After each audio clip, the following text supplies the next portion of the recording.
So everybody knows who Derek Chauvin is. He needs no introduction. Derek Chauvin is the infamous police officer who is currently serving a life sentence for the murder of George Floyd.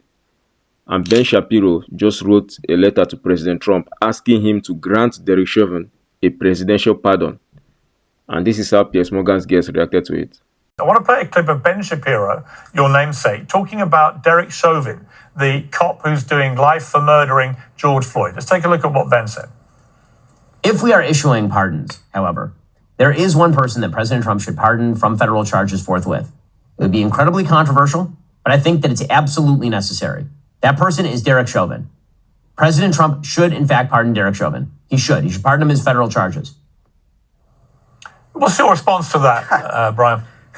Absolutely and utterly absurd. First of all, we know that Derek Chauvin is a murderer. He's a convicted murderer. And Michael likes to talk about autopsies. Let's talk about autopsies. There were 2 autopsies in that case. Both found that he didn't die of natural causes or drugs. He died because of Derek Chauvin's knee on his neck for 8 minutes when he was on his stomach and his hands were behind his back in handcuffs. Ben Shapiro is a moron. Derek Chauvin is a murderer. And he, in my opinion, Chauvin should, the rest of his life, he should be behind bars. For Ben Shapiro, who is one of the biggest right head talking points for you guys, to say that Derek Chauvin deserves a pardon is absolutely and utterly absurd. And I wonder if George Floyd was white and Derek Chauvin was black and the exact same thing happened, I wonder if Ben Shapiro would be saying the same thing about Derek Chauvin. Obviously, the answer is no. Okay, Michael, I want to read, hang on, everyone. I want to read, Michael, that in his letter to President Trump, Ben Shapiro wrote, "The massive overt pressure on the jury to return a guilty verdict, regardless of the evidence or any semblance of impartial deliberation." He said, noting that even elected lawmakers prejudged the outcome of the trial and took to national media to create pressure on the jury to go along with their preferred narrative. So, Ben, they're arguing that if it hadn't been for the global outcry over the video clip, which we all saw, which, by the way, I thought was shocking and outrageous, and I personally don't agree with Ben that Chauvin should get a pardon, but it's an interesting argument that he's making here. What do you think of it? Well, it pains me to say anything nice about my friend Ben Shapiro, but I do think that he is totally spot on here. One also has to remember that there are state charges and federal charges here. The federal charge is just a civil rights charge.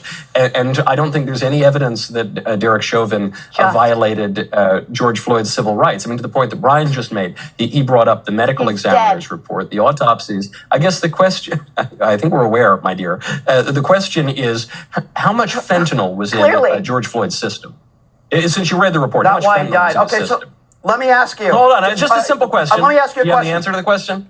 Okay. Was it significantly higher? I understand that there was fentanyl in his system, but that wasn't the cause of death. Was it like that wasn't the cause of death? Legal limit, or the lethal limit? What was the cause of death, Michael? Irrelevant.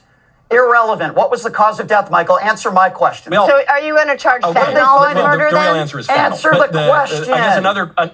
I guess another... so the coroner answered my question with deep state, right? I just answered it 3 times. The coroner was What's the answer, right, Michael? Michael, in both of the autopsies, what did what was the cause of death in both of the autopsies? What was the cause of death? Fentanyl, and most of us know it. George Floyd also said he couldn't breathe long before the officer's knee was on his back. Your guest is spreading misinformation. He's not dealing in reality. Okay, Pierce's point. Let me ask the one person who, by the way, Michael Matt, just says whatever he wants. Can I just thank Matt for just very quietly and calmly waiting his turn to speak. It's a very unusual thing. It's because I have 5 daughters. That's why I'm very used to this.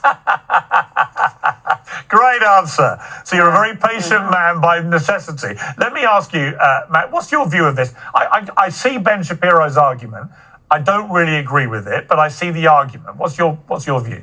So let me just start I'll go through it really fast. I was for the commutations and pardons on J6 because I felt like they got an unfair treatment in D.C., and 4 years of prosecution by persecution. I look at what happened in Minnesota. I don't think there's any way a cop in that situation, with what came down from around the globe and with the media behind it, could have expected to get a fair trial. That being said, I think on all these questions of our jurisprudence, one of the presidential prerogatives very clearly in the Constitution on federal charges, as Michael points out, is that the president has undisputed, unlimited pardoning power And I think when you've had a legal system that's been so off the rails, it's actually been harder for white guys to get justice than minorities in a lot of these major cities because of the woke judges. I think the president should look at all these cases, and I think he should pardon people every Friday. And I think when people have been tortured by the system, even guilty, there comes a point when you have to stop.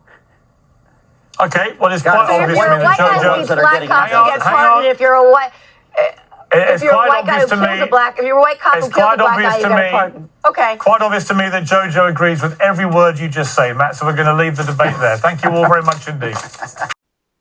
Anyway, here's my whole thought on this. It is absolutely true that there was huge media pressure for the jury to deliver such a verdict. Because let's look at the whole thing.